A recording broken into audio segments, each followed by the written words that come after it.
Class 7 এর গণিত ক্লাসে তোমাদের সবাইকে স্বাগতম। আজকের এই ক্লাসে আমরা একটি গুরুত্বপূর্ণ অধ্যায় নিয়ে কথা বলছি, সেটা হলো তথ্য উপাত্ত। এবং তথ্য উপাত্তর এটা হলো প্রথম ক্লাস। এবং আমি তোমাদেরকে বলে দিই, যারা 2025-এ ভিডিওটি দেখছো তাদের জন্য আমি তোমাদের বলে দিই যে 2025 থেকে শুরু করে সামনের দিকে এইটা কিন্তু তথ্য উপাত্ত থেকে 2টি সৃজনশীল প্রশ্ন আসবে। এবং যদিও বিগত সালেও 2টি প্রশ্ন আসতো, তবে আগে ধরাবাঁধা নিয়ম ছিল 2টার মধ্যে একটি প্রশ্ন করতে হবে। আর এখন হলো তথ্য উপাত্ত থেকে তুমি 2টা প্রশ্ন আসবে এবং তুমি 2টার মধ্যে 2টা প্রশ্ন লিখতে পারবা, যার জন্য পাবা 20 মার্ক। মানে একটা মাত্র অধ্যায় করলে তুমি পুরো 20-এ 20 মার্ক পাবা খুব অনায়াসে। মানে যারা ফেল করবে বা ফেল কোয়ালিটির স্টুডেন্ট তাদের জন্য এটা হতে পারে একটি সুপার চান্স বা গোল্ডেন চান্স। আর যারা A+ চাচ্ছ বা 95+ মার্ক চাচ্ছ তাদের জন্য কিন্তু এই অধ্যায়টা সবচেয়ে বেশি গুরুত্বপূর্ণ। অর্ধবার্ষিক বার্ষিক পরীক্ষা যেটাই বলো কেন, তথ্য উপাত্তকে আমি 100% সবচেয়ে বেশি গুরুত্ব দিব। এবার দেখে এই অধ্যায়টা হলো তোমাদের একাদশ অধ্যায়, যেটা অর্ধবার্ষিক পরীক্ষাতেও আছে আবার বার্ষিক পরীক্ষার সিলেবাসেও আছে। অধ্যায়টার নাম হলো তথ্য উপাত্ত। অনেকে এই অধ্যায়টাকে ট্যালি নাম দিয়েও চেনো, অনেকে পরিসংখ্যান নাম দিয়েও চেনো। আজকে এই অধ্যায়ে আমি প্রথম থেকেই ক্লাস করব। তার আগে আমরা একটু জানবো যে এই অধ্যায় বিষয়ে অধ্যায়ের গুরুত্বপূর্ণ টপিকগুলো, কোন কোন প্রশ্নগুলো সবচেয়ে বিগত মানে অর্ধবার্ষিক পরীক্ষাতে আসতে পারে, বার্ষিক পরীক্ষাতে আসতে পারে, এবং 100% শিওরিটি দিলে কেমন হয় যদি এই অধ্যায় থেকে। আচ্ছা, আমরা আজকে এই অধ্যায়ের একটু ছোটখাটো বিষয় জানবো। দেখো, এই অধ্যায়ে তোমাদের আমরা টোটাল বিষয়টা নিব। আগে আমরা দেখবো এই অধ্যায়ের মধ্যে সবচেয়ে গুরুত্বপূর্ণ কোন প্রশ্নগুলো রয়েছে। তুমি যদি দেখো এগুলো তাদের সব ডিটেলিং রয়েছে। আমরা একটু ডিটেলিংটা ক্লোজ করে নিচে আসবো। আচ্ছা, এখানে এমন কোনো এক্সাম্পল নেই যে এক্সাম্পলটা তোমাদের অর্ধবার্ষিক পরীক্ষাতে 100% আসবে, ঠিক আছে? মানে এখানে যে উদাহরণগুলো দিয়েছে সেখান থেকে তুমি অর্ধবার্ষিক পরীক্ষাতে পাবা না কোনো কমন। যদিও তোমাকে এগুলো আমি করাবো এবং ইজিতেই করাবো, এখনই করাবো, বাট আমরা একটু দেখবো যে এগুলোর মধ্যে কোনগুলো ইম্পর্টেন্ট। তো আমরা চলে আসলাম তোমাদের সোজা অনুশীলনীতে, যেটা তোমাদের অনুশীলনী 11 নাম, ঠিক আছে? এখান থেকে তোমরা একটু কষ্ট করে সবাই একটু তোমরা কলম খাতা বাই করবা এবং আমি যে প্রশ্নগুলোকে বলি সেগুলো গুরুত্ব সহকারে দাগাবা, ঠিক আছে? দেন আমি আবার উপরে যাবো এবং ক্লাসগুলো শুরু করব। এখানে প্রথম দেখো মোটামুটি অনেকগুলো নৈবেদিক প্রশ্ন রয়েছে। এখন কথা হলো, এখানে আমি মোটামুটি চলে আসছি প্রশ্নের মধ্যে। 12, 13 অনেকগুলো প্রশ্ন তোমরা এখানে দেখতে পাচ্ছ।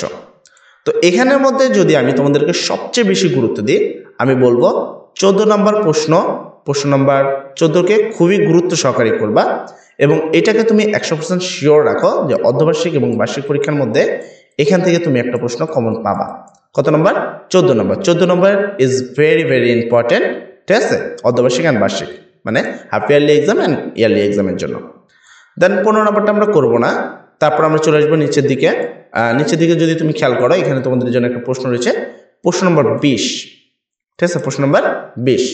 আর এই অধ্যায়ের সবচেয়ে গুরুত্ব মানে সপ্তম শ্রেণীর তোমাদের একাদশ অধ্যায় তথ্য উপাত্তর মধ্যে সবচেয়ে গুরুত্বপূর্ণ যদি কোনো একটা প্রশ্ন থাকে তাহলে সেই প্রশ্নটা হবে 20 নম্বরটা, ঠিক আছে? যদি হিসাবে যদি এটাকে 200% দেওয়া যেত, আমি এটাকে 200% দিতাম, ঠিক আছে? যে অর্ধবার্ষিক পরীক্ষাতে যে প্রশ্ন আছে তার মধ্যে তোমরা এই 20 নম্বর প্রশ্নটা অবশ্যই কমন পাবা। তো প্রশ্নের মধ্যে কি থাকে?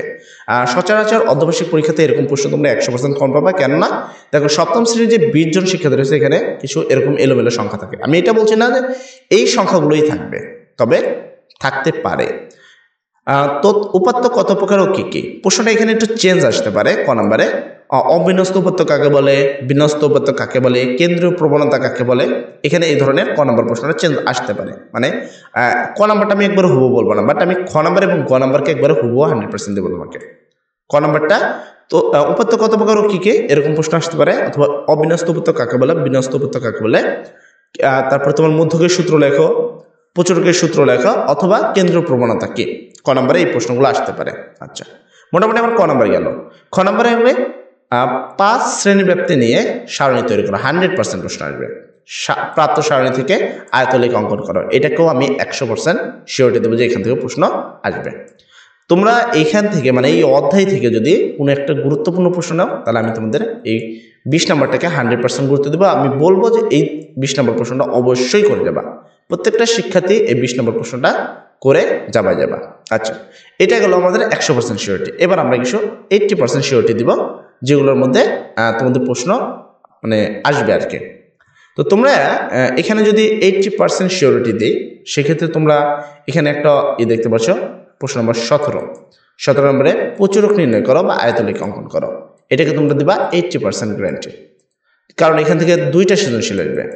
আমি একটা তো দিয়ে দিছি 100%, মানে 20 নাম্বার, এখানে 25 না 20 নাম্বার, 20 নাম্বারটা 100% আসবে। সেক্ষেত্রে তুমি 17 নাম্বারটা দাগ দিবা। আর এদিকে তেমন তোমার দাগানোর দরকার নেই, আমি যেগুলো দাগাই আমরা সেগুলোকে তুমি গুরুত্ব সহকারে দাগাও, যেগুলোকে আমরা দাগিয়ে দিই সেগুলোকে খুবই গুরুত্ব সহকারে দাগাও এবং সেগুলোই করো, তোমার আর তেমন করার প্রয়োজন পড়বে না। আচ্ছা, মোটামুটি এই কটা প্রশ্ন যদি তুমি ভালোভাবে করতে পারো 100% গ্যারান্টি থাকো যে অর্ধবার্ষিক পরীক্ষাতে তুমি 2টা প্রশ্ন কমন পাবা। আচ্ছা, এই গেল এবার এইটার বিষয়। এবার আমরা অধ্যায়ের শুরুতে আসি, একটু অধ্যায়ের নিয়ে একটু কথা বলি, বা প্রথম থেকে যাই আমরা অধ্যায়, যেখান থেকে আমরা শুরু করবো অধ্যায়টা। প্রথম হলো তথ্য উপাত্ত। আচ্ছা, তথ্য উপাত্তর টপিকে যদি আসি, প্রথম হলো তথ্য উপাত্ত। এখান থেকে মূলত তথ্য উপাত্ত বলতে যে ডেটাগুলো দেওয়া থাকে তোমাদেরকে, বা যে এই যে সংখ্যাগুলো দেওয়া আছে, এগুলো হলো এক একটা তথ্য বা এক একটা তথ্য। আচ্ছা, তারপর হলো পরিসংখ্যার উপাত্ত। এখানে দেখো বলেছে যে পরিসংখ্যান উপাত্ত দুই প্রকার, একটা হলো প্রত্যক্ষ উপাত্ত, একটা হলো পরোক্ষ উপাত্ত বা প্রাথমিক উপাত্ত, মাধ্যমিক উপাত্ত। প্রাথমিক জিনিসটা কি, মানে প্রাথমিক মানে যেটা সরাসরি দেওয়া থাকে, আর মাধ্যমিক মানে বা হলো পরোক্ষ মানে যেটা হলো মানে আরেক জায়গা থেকে আসে বা আমরা নির্ণয় করে পাই। তো এই বিষয়টা ডিটেল গেছে। এখানে আছে বিন্যস্ত অবিন্যস্ত উপাত্ত। এটার মধ্যে তেমন কিছু পড়তে হবে না। বিন্যস্ত উপাত্ত কাকে বলে, বিন্যস্ত উপাত্ত অবিন্যস্ত উপাত্ত কাকে বলে, এটা পড়বা কিসের জন্য, ক নাম্বার প্রশ্নের জন্য। এখানে তোমাকে পড়তে হবে ক নাম্বার প্রশ্নের জন্য, এটা তোমাদের জন্য গুরুত্বপূর্ণ। আচ্ছা, দেন আমরা এগুলোকে স্কিপ করব। তারপরে এখানে একটা সূত্র আছে তোমাদের জন্য, যে পরিসর সমান সমান বৃহত্তম সংখ্যা মাইনাস ক্ষুদ্রতম সংখ্যা প্লাস 1, এই সূত্রটা পড়বা। তারপরে তোমরা এটা পড়বা শ্রেণীর সংখ্যা সমান সমান, এখানে এইটা হলো পরিসর ডিভাইডেড শ্রেণী ব্যাপ্তি, এই সূত্রটাও তোমরা একটু পড়বা। তো এখানে দুটো সূত্র আছে, এই দুটো সূত্র পড়বা। তারপরে যদি আমরা দেখি, এগুলো আপাতত তেমন কিছু করতে হবে না, এগুলোর প্রয়োজন নাই তোমাদের।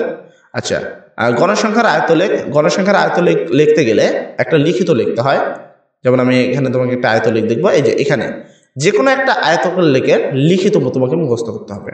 সেটা হতে পারে বই থেকে, হতে পারে গাইড থেকে। তুমি যে কোনো একটা আয়তলেখের লিখটা মুখস্থ করবা, মানে এই অংশটা যেটা লিখতে হয়, খাতায় লিখতে হয়, এটা তো গ্রাফে করতে হয়। আমরা ক্লাস তোমরা পাবা, সেই ক্লাসগুলোতে ইজিলি এটা আমি দেখা দেবো, সমস্যা নেই। আমরা আগে গুরুত্বপূর্ণ বিষয়গুলো জানি যে আমরা কি পড়বো। আচ্ছা, এখানে আর মোটামুটি কিছু নাই। আরেকটা বিষয় আছে, এখানে একটা প্রশ্ন মিসিং আছে, কেন্দ্রীয় প্রবণতা কাকে বলে। তোমরা গাইডে এই প্রশ্নটা পেয়ে যাবা, কেন্দ্রীয় প্রবণতা কাকে বলে। একটু কষ্ট করে হলেও ওই প্রশ্নটা পড়বা যে কেন্দ্রীয় প্রবণতা কাকে বলে, কেননা কেন্দ্রীয় প্রবণতা কাকে বলে এখান থেকে প্রচুর পরিমাণে প্রশ্ন আসে, তাই একটু কষ্ট হলেও কেন্দ্রীয় প্রবণতা পড়ে নিবা। আজকে আমরা মূলত এই অধ্যায়ের উপরে ডিটেলিং কথা বললাম এবং সবকিছু বললাম। নেক্সট ক্লাস থেকে এই অধ্যায়ের উপরে তুমি খুব অনায়াসিক ক্লাসগুলো পেয়ে যাবা। তো আর যারা ক্লাসগুলো খুঁজে পাও না, এই ভিডিওর ডিসক্রিপশনের লিঙ্ক দেখবা ধারাবাহিকভাবে তোমাদের ক্লাসের লিঙ্ক দেওয়া রয়েছে। তো সেখানে গিয়ে তোমরা খুব অনায়াসে সকল ক্লাসগুলো পেয়ে যেতে পারো। তো সবাই ভালো থাকবা, সবার জন্য দোয়া করি। আসসালামু আলাইকুম।